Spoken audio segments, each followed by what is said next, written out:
Hello and welcome to the Growing Green podcast. Your host, Jeremiah Jennings, is the owner of Growing Green Landscapes in Birmingham, Alabama, and has a passion for growing the entrepreneurship community for those who are young in business. Being a business owner isn't easy, especially in the early years, and that's why in this show we dive into a wide range of topics covering all the challenges small business owners deal with. Even if your company is generating $1 million or more, the stories from our great guest and Jeremiah's own firsthand experiences will propel your business forward. And now, here's your host, Jeremiah Jennings. What's going on, everybody? Thanks for tuning in to another episode today here on the Growing Green podcast. This is your host, Jeremiah Jennings, and we are super excited to be coming to you today from Almond HQ, the Hardship Academy HQ, and the Podcast Summit, all at the same place, would you believe it or not. Thank you to Kevin Brady for hosting us and for Kohler for sponsoring the event. This is going to be really fun when we get to do another guest interview, and I'm excited for what today's going to bring. We actually have, I don't think we've ever had this dynamic before. We have employer versus employee on this show. We've got 3 guests in here with us. We've got Tony, Dom, and Ezra from Ledgehill Landscaping, and it's going to be a fun show. I don't know. I can't imagine what the next 25 minutes is going to look like, but who knows what we're going to get into. Who wants to lead us off and tell us about, I guess we'll let the employer lead us off, right? Yeah. So you're the boss. Tell us a little bit about Ledgehill and what you got going on there. Alrighty. So we're up in the Cleveland area. We basically specialize in landscape maintenance. We do a little bit of lawn maintenance as well, but primarily over the summertime, I believe we were like 70%. What do you guys say? 70% landscape work. So. What do you mean by landscape maintenance? So landscape maintenance, mulch, regrading, topsoil, reseeding. So skid steer work? Yeah, a little bit. A little bit? Yeah, more of like tractor work, but so you have like a subcompact or something? Or is it a big one? Next week I'll have one, but really? But no, we were just renting stuff out. Okay. But, what other kind of work were we doing? Well, we had that retaining wall. Yeah, we did a retaining wall. Cool. And I mean, like Ezra and I, we were on that one property on Bainbridge Road, and we made a new edge on that. Like we extended the mulch. Yeah. Well, we did the drip edge, but it was on Bainbridge. You know that house? We extended the bed. Okay. He's like, I don't know. Yeah. I don't know. Anyway, yeah, stuff like that. Yeah, so cool. Just landscape stuff. So you're buying a tractor? Yeah. Yep. Cool, man. What kind? I actually bought it at auction. I didn't think I bought it. Because no way. Yeah. So I was on the auction. The bid? Yeah, I placed the bid, and I was like, wow, this thing's actually not going as high as I thought. And then I was like the highest bidder, and then the auction websites, they kind of delay and whatever. Mm-hmm. There's in-person people, and I assume once you win, they'll send you an email right away, or it'll just give you a notification saying you won the bid, whatever. Yeah. And I didn't get anything, and I'm just like, okay, I lost it, whatever. Yeah. I mean. So it is what it is, yeah. Yeah, and then I got an email like a day or two later, and sure enough, it sent like an invoice and said, come pick it up in 30 days. And really? Yeah. What auction website? Auction Time. And it's this dude's fault, Ezra. It's Ezra's fault because he's just like, dude, you should check out this auction website. And now you're on there all the time? Well, I'm staying off. I bought one thing. I'm good. But now I got to go to Pennsylvania and drive like 5.5 hours to go pick it up Tuesday. Is it a good tractor, though? Seems to be. I hope so. Yeah. It's an auction, so yeah, we'll see. But it's good price though. Yeah. Really good price. Yeah. I got a couple grand off. So cool. It's a Kubota 2710B, I believe. Cool. So is that like subcon? Is that like a like subcon? It's compact. Yeah.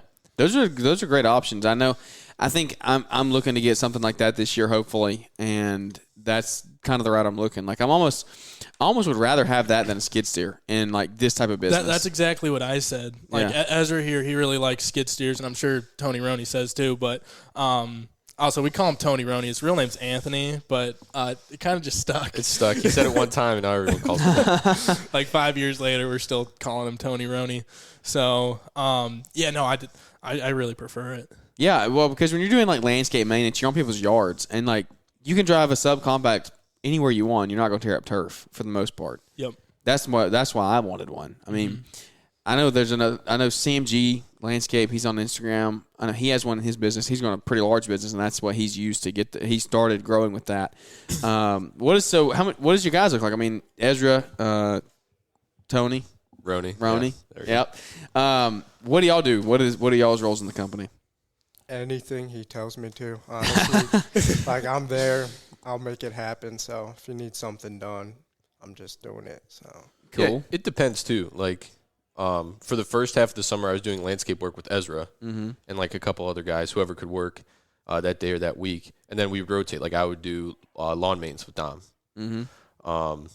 Yeah, it depends. Like, we're all kind of flexible. Like, usually we'll have, like, one person with experience on the site. Like, I worked with Dom for a long time, so if there's, like, a certain job that I'm used to doing, like, I'll stay there. But, yeah, I mean, like, we're all flexible. It's not really a dedicated role to anyone. Tell us in a 2-minute or less version of what the company is, and then I want to really hammer down this whole employee versus employer dynamic that we have, because I think it could really turn into some really good information for some people. So landscape maintenance, right? When did you start? How long have you been in business? Things like that. So I started when I was like 8 or 9 years old. So right now I'm almost 20. So I'll be going on year 11 here, and 11 or 12. I can't even do math anymore. But yeah, so I started like 11 years ago, just push mowing lawns, whatever. And really the main reason I started was my neighbors had a landscape company that's like really pristine. They do amazing work. They still do amazing work. And that's something that I really, strive to be like, and just offer a really high quality premium service. And, just have, just be like the pinnacle of any landscape company. That Best of the best. Yeah, best of the best. So I started out cutting lawns and whatever, and I've always wanted to have a company. I've always wanted to have something.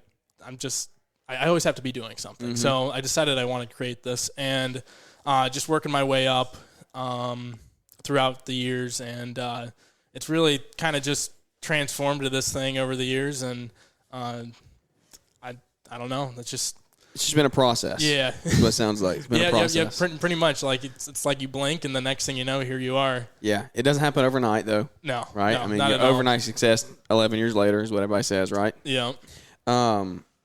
Moving forward, now that you've built the company to where you are now, what are you doing, if you don't mind me asking, what are you doing in like total sales, gross revenue? All right. So every single year since 2016, we have at least doubled in revenue. That's awesome. Which is great. And I mean it's basically because of these guys Yeah. that it's been able to happen. But this year we're right around $250,000. Awesome, man. That's amazing. So, which I think that's the first time you guys heard it. So Did not expect that. That's very impressive, man. what did you guys expect? Did I call you out here? My bad. No, well, hopefully the employee I relationship didn't even know he was ruined. getting a tractor next week. He's like, I'm picking something up. It's going to be a surprise. Yeah. So I usually surprise him. Man. Tony Roney. Well, this gets is surprised. everything's coming out on this podcast. Then I was thinking, just barely past the 6-figure point. Really? Yeah. Well, because I know last year, before I really started in spring, I think you said around 100,000, and you said you wanted to double it. And I was like, okay. And then you always said you did 2.5 times, so I was like, it's somewhere. Dude, that's really impressive. Yeah, that's awesome. Well, so now we got to do it next year. So I mean, yeah, that's right. So now y'all are held to a higher standard. Like now everyone knows now it's out there. So, well, that's cool, man. Well, sorry if I overstepped. No, it's but good. You got to tell them sometime, right? That's right. No better place than here. So, well, let's transition into this whole employer-employee dynamic. So, now that you know that, being open with each other, I think, is something that is built a lot, and not necessarily numbers, but how. So let's talk to you first, Tom, and then y'all can kind of go off of this. How have you tried to build a good team? What are some things that you've tried to do to build a good team around you? That's actually something that I really try to value. Mm-hmm. That's one of my highest, most important things ever. I mean, obviously, the guys who work for me, they're really good friends of mine. So something that I really value is having a good team and treating them right. Mm-hmm. So Tony Roney, he came to work for me. He's been on and off working through college, whatever. You started working this year in June. How much weight did you lose within the first 2 months?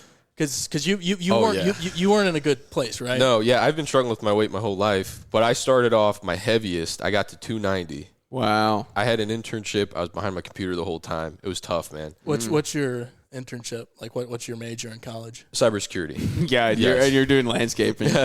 I know, man. I've been struggling with trying to figure out my path in my career too. I love this guy. He's like my best friend. So it's really nice working with him. But yeah, I was at 290, and then within the first week, I was down 14 pounds. And then in 1 week? 1 week. It was a lot of water weight. Yeah. And then couple months, man, I'd say I was down to 260, and now I'm still losing. You know? Wow. So that's awesome. And now you're getting back in the gym. Yes, you man. got back, I love lifting. Yeah. You got back with your girlfriend. Yes. What else? It's been like a life change for you here, dude. Yeah, it's been good, man. I moved in with her now too, so it's like there's a house to take care of. Yeah, more real. Yeah, so just trying to figure out my roots here. Grow some, I guess. But yeah, it's still trying to figure that out. But I still love working with this guy. So yeah, man. So what were you saying? You value that? Yeah. So I really value like bringing out the best in everybody, no matter whether it's working for me or not. I mean, I know these guys aren't going to be working for me forever. Yeah. I mean, unless I start something else and they have start a really a cybersecurity company. Yeah, and a civil engineering company. Yeah. I mean, he's really into construction. Ezra, he's really into construction and everything else. And I think what you're planning to he got his LLC for. What is it called? BH Excavation. Yeah. So he's going to start advertising and basically creating a business plan to start doing that. Cool. Because then once you graduate, you probably want to have your own business, correct? Right. Yeah. I want to kind of merge my civil engineering and own business of excavation together because cool. It's the dream. Yeah, you'll learn. Yeah, you've learned a lot in school and stuff. So. Yeah, cool, and then let's see what else is there. There's Patty Pat. Yeah. Patty Pat started working, I believe, at the end of 2021, and he's really good for like social media. If I'm just like, hey, let's try to record all this stuff. Sorry, I got to keep clearing my throat. Oh, you're good. Do you want some water or something? We all have nicknames. I forget. I don't know if you're on 2 or 3. What? Who? Nicknames, by the way. Yeah. Patty Pat. His name's Patrick. Yeah. Patty Pat. So I call him Brown Toe. Yeah. So, anyways, Patty Pat, he started working. He was like a gamer guy and whatever, and we finally got him like dialed in, and now he's really up for the work. And he does social media. We just started a YouTube channel too. Cool. Or at least posting regularly, and some of the videos are doing pretty well, I'd say. Yeah. So I guess we're gonna keep trying to do that. Now that I have time during the winter, at least. Yeah. And we'll see where that goes. I think Patty Pat will be back. And then we had Matt. Yeah. Matt Came like end of June. Yeah, he took a lot of vacations. But no, he was with me for the most part, working with me for the most part throughout the whole year. But I think like the most rewarding part about the whole thing is each one of these guys throughout their first semester, like all the guys go to college. Oh, and then there's Ian. Ian lost a good amount of weight too. How much did Ian lose? Dude, I don't know, but he was big. I think he lost around. He has no gut anymore. 110 pounds. Ian my lost 100. goodness. So like that's like my favorite thing is like they're like losing weight. They're like they're making their lives better, which only makes me like. Yeah, it's that rewarding. makes me happy. It's rewarding. Yeah. So it's really not about the work. It's more of just creating good habits within everybody and making everybody successful. But the most rewarding thing throughout the first semester when everybody went back to college is I think each and every single one of them has like reached out to me and said, hey, I miss working. Like I miss working. Like really? I want to come back. Like I'm sure there's a couple guys who are just like man, I just want to drop out and come work. Like the summertime was so much fun. Like we had so much fun. Actually at the end of August, I decided I'd buy a boat. And then we would just go out every single weekend until these guys go back to college. That way, because they work so hard over the summertime. Yeah. So I decided, I'm going to get a boat. We'll go out on the weekends. We'll work throughout the week. That way, working up to college isn't that painful. Yeah. Just making that jump or whatever. And I mean, did you guys enjoy going out Dude, on the the lake? boat, I told him initially, I was like, maybe you should wait. Great investment.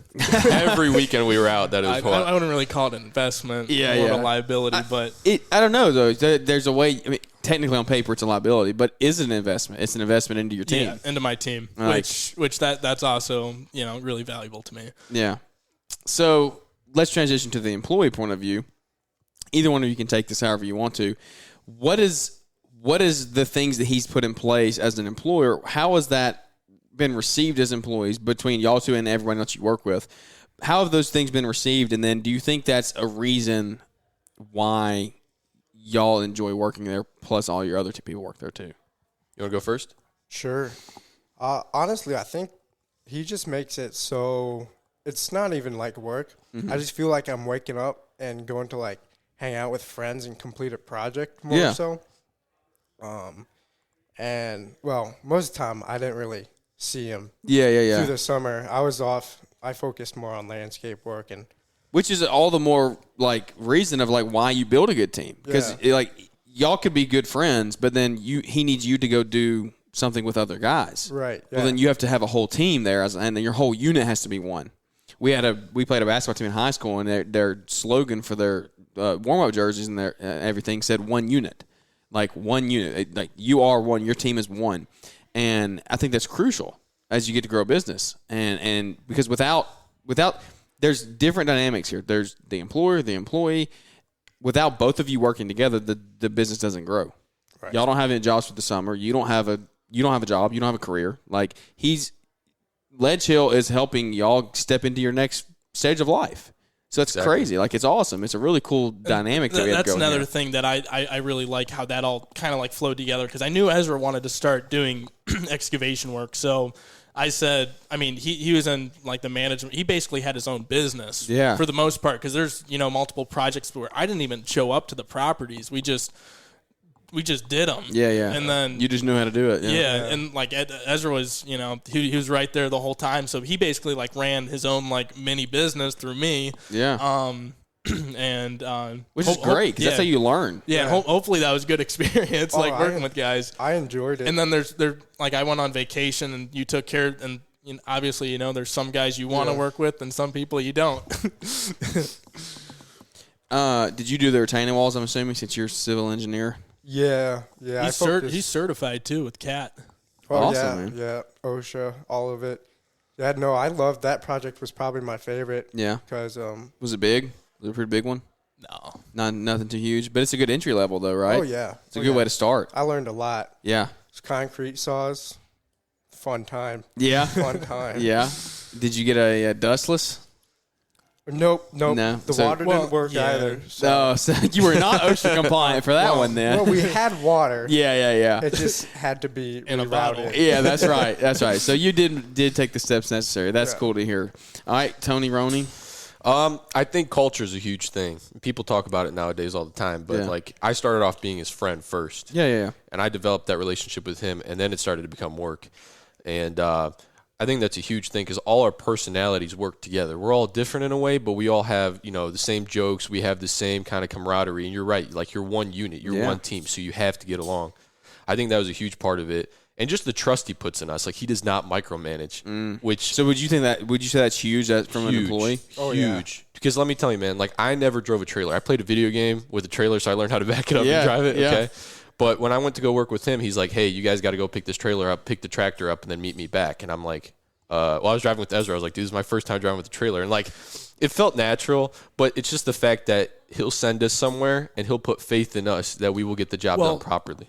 Another thing I want to mention is it took me a long time to get to that point, like, mentally, because, like, when I first started out, I'm just like, this is mine. I don't want anybody touching it because, I work so hard for it. And then I realized it was mostly at LAL. It was Greg Whitstock who said, your employees have a greater ability to do things than what you're willing to let them have. And then I decided, like this year, I'm going to let them do stuff. And when in doubt, if stuff breaks, if we don't become, if we're not profitable in certain areas, we can make up for that in cash and then just learn from it. Yeah. Exactly.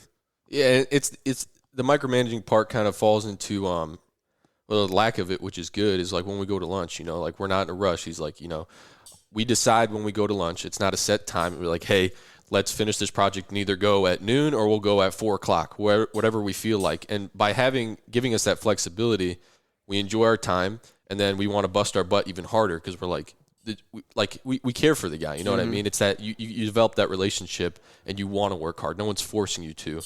And I think that's the most important thing. How do you – so it doesn't sound like you have to really hold them that accountable. Y'all sound like really good guys. You sound like you have a really good team. How do you think he should go about holding other guys accountable when y'all head off into the next venture? Dude, that's a good point because I actually brought that up. That aren't this way. Yeah, that's really tough, man. Because, again, like, we're all friends, you know, Yeah. so it's easy. But when you have employees, it's different. Dude, that's, I guess, the easiest way. You know, you have to develop a relationship with them. And I guess you have to have guys working on a site that you know are trustworthy and have them push those guys. Because, I mean, there were some guys that got brought on. This is before I started working, that apparently were awful, did not work, laid around, took lots of water breaks, like we're not putting in the work, and they left quick. Like, we're very vocal about that. So it's just about communication too. That's super important. And, you know, we definitely, like, I'll be honest, like, when Dominic's not there, we definitely have a lot more, not breaks, I would say, but we don't necessarily work 100% all the time because we're working with each other. We're tired. We're kind of laid back. Yeah. So it's just about open and being honest. And I've told him that before. I was like, dude, when you're not there, you know, we slack a little bit more. But, yeah, I'd say it's having guys that you trust there first and help the other guys and just be completely honest because that's the most important thing. Because at the end of the day, the project gets finished based on your time too, you know, and that reflects on you. Because he'll call in and we'll give him updates. He's like, hey, how's the project going? You know, every few hours. And, like, I guess it's easier for Dominic because he knows how to track that time and, like, this should be done by this specific time approximately. So if we're not reaching that threshold, then there's probably an issue. Yeah, that's huge. That is that's really cool. That's really cool information. I like hearing it from you guys because I've like never worked for any other. I've started this business in high school and I've worked it ever since. So I like hearing for my own being, and then all the other business owners that are listening to this podcast. I hope that it relates like actionable things that they can do to make employees want to work with them. And it's like building a team is so important. Like you don't build a big business without building a team. We just did a podcast with RFS with Carter and Christopher, I think it was. I'm so bad at names, but did a podcast with them, and they were talking about they have 6 guys work for them, and it's like you don't build a team without creating trust with each other and putting your faith into them, and then letting them see like that you do trust them. Building a team is just so important. Like I just don't think you cannot build a big company without building a team. And so, what does it look like for you on the office side of things? How do you kind of run that side of stuff? Okay, so something that was really valuable over this year was we use Jobber. So all the guys were in Jobber. They're just like, hey, we're done with this project. What's next? Just throw it in Jobber, or it's already in Jobber. And I'm just like, all right, you guys got this, and this. And then most times there should be descriptions in it. And then when in doubt, you know, they're going over the whole property, and then they're just like, hey, I have questions about this, and this, and I can just answer it right there on the spot. Jobber's really, upgraded the level of professionalism and the a level of efficiencies that we're allowed to operate at.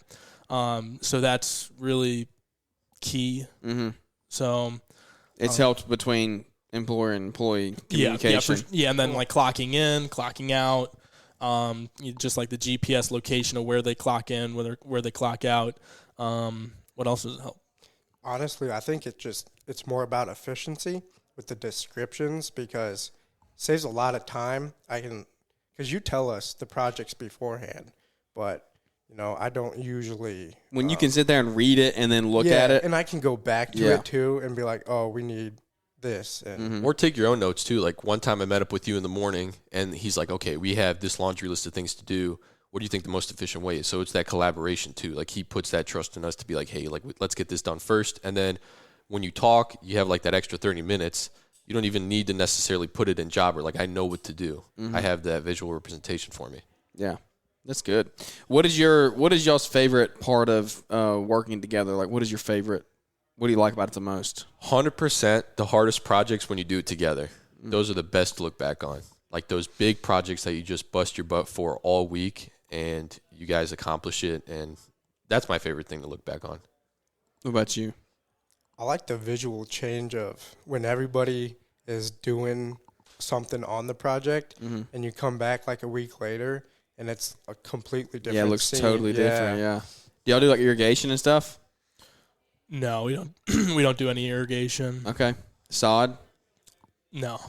So when you say landscape maintenance, what exactly is it like? Mulch? Yeah, so like mulch, we do like landscape design for like plantings and stuff. Replanting. Okay. Like we do stump ground removal. So, Oh, cool. Yeah. That's something that I really like doing. I think you really liked it too, because we had like the Mini X and the dump trailer, and we also have the Multi Force too. Oh, y'all have a Mini X? No, we rent one. Okay. I was going to say, wow, that's pretty cool. Yeah. Yeah, no, not quite yet. Yeah. But we made it so that you put the dump trailer up at an angle, and then you make ramps. You can take the Mini X, dump it into the Multi Force mulch force bucket, and then you can drive it up into the dump trailer, and then dump it inside there. Efficiency. And that was really efficient. Yeah. Unload time is terrible time. Yep. Yeah. I told them, because like when we used to do everything, like we used to have a trailer and there was mulch on top, and you can only put like 1.5 yards. You probably lose 1/4 of a yard driving from the place, and then you use pitchforks and wheelbarrows and wheel it all up. And now this year, like there's this one hardware store, we know a guy that works there, and I was just getting like, I was like a kid in a candy store. I was telling him, I was like, we have all this nice new equipment, and it's like the job is so easy now. That's probably my favorite part. Yeah, too. yeah, because Tony has been toughing it out for years with me, and you took a break for like a year or two, and now he's back. So now he just kind of saw how it kind of transformed, and I think that's another thing into keeping guys around is using equipment. Yeah, how important is that, having good equipment? I mean, would y'all say that's like crucial? Oh yeah, Absolutely. Yeah. You're not having to pull on weed eaters all day long. Yeah, They exactly. just pull and start. Exactly. Yeah. It just makes the work more efficient, and then you don't get tired as much. And when you have multiple guys, you can do more projects, and that's probably why you're able to double your revenue like that. Yeah. Yeah. If you had some advice to give to an employee out there that is trying to maybe start their own company or go a different, they're just like in the season of life where they're enjoying working in the business they're in, but they're not going to stay there forever. What is some advice you'd give them to just help them through that time? Multiple things, actually. I think one thing that really helped me is audiobooks. He really got me hooked on those. And when you listen to other people's experiences and their opinions, it really helps you form your own. Another thing is just get out there and try something. Like, he was really pushing me to start a window cleaning business, because I want to start something. You have to start small, and I definitely need to pursue that more. Well, you do have your LLC for it. Yes, I do. So if anybody's in the Northeast Ohio area, Yes. And needs their windows cleaned. NEO window cleaning. Yes. But yeah, it's definitely the audiobooks, listening to other people as much as you can, but also putting in the work and figuring it out for yourself. You know, like I had an internship. I worked with Dom. I'm trying this now. And I'm 20, but the years go by so quick, you know, and I have to realize that. I mean, we just met a guy here who's 15 who started with his dad last year, you know. Like, I got to put the work in, because there's guys that are way younger than me that are starting, and they're growing faster than I am. So you just have to have that at the back of your mind.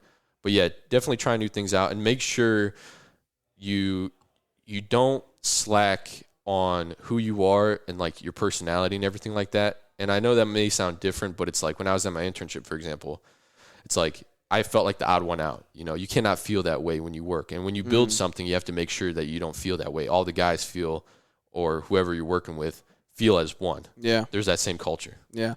Well, Tony, Ezra, I really appreciate y'all coming on and giving this point of view. Dom, I got one final question for you that we try to ask all of our guests, and it's pretty simple, but it can be complex. It's just, what is your why? What is my why? My why is everybody else. I want to grow the community, and then eventually I want to just give back. Yeah. That's why. You just want to give back as much as you can. Yep. Give back to the guys and give back to the community and make everybody better. Cool, man. That's what I like to see. I love to hear it, man. That is, every answer to that question is always different. Some of them are similar. It could be like for your kids, but it has a different meaning for everybody. And so I like hearing that one. That's pretty unique. Where can everybody find you on Instagram if they want to connect with you? So Instagram, Ledgehill Landscaping. YouTube, Ledgehill Landscaping. Facebook, same thing. Cool, man. Nice and simple. Yep. Awesome. Well, thanks y'all for coming up today and spending some time with us. Thanks for doing a podcast. Absolutely. Thank you, man. Absolutely. All right, guys. If you enjoyed the episode today, leave us a big 5-star rating review. They always help us. I know I say that all the time, but they really do help us grow and reach a bigger community so we can continue to grow the community one relationship at a time, which is what we're doing here in Carroll, Ohio, at the Hardscape Academy HQ. And we thank them, Caleb and Brittany, for hosting the event, Kohler for sponsoring the event, and Naylor for putting it all together. Naylor's been a great host in putting this in together, so we look forward to seeing what's going to come in the years to come. So good luck to y'all two in your careers in the future. It sounds like you got a great business starting up. And Tony, who knows where you're going to go? We'll might be cleaning windows. Might be the next Keith Kalfas. You never know. You know who Keith Kalfas is? Yes, man. All right, so watch his window cleaning videos, and you might be there before you know it. But without any further ado, that's going to wrap this episode up. And we look forward to catch up with everybody here on the next one. Thanks for tuning in to the Growing Green podcast. It is an honor to have you listening, and we hope you receive valuable advice to help take your business to the next level. Don't forget to follow the podcast so you'll be notified when our next episode drops.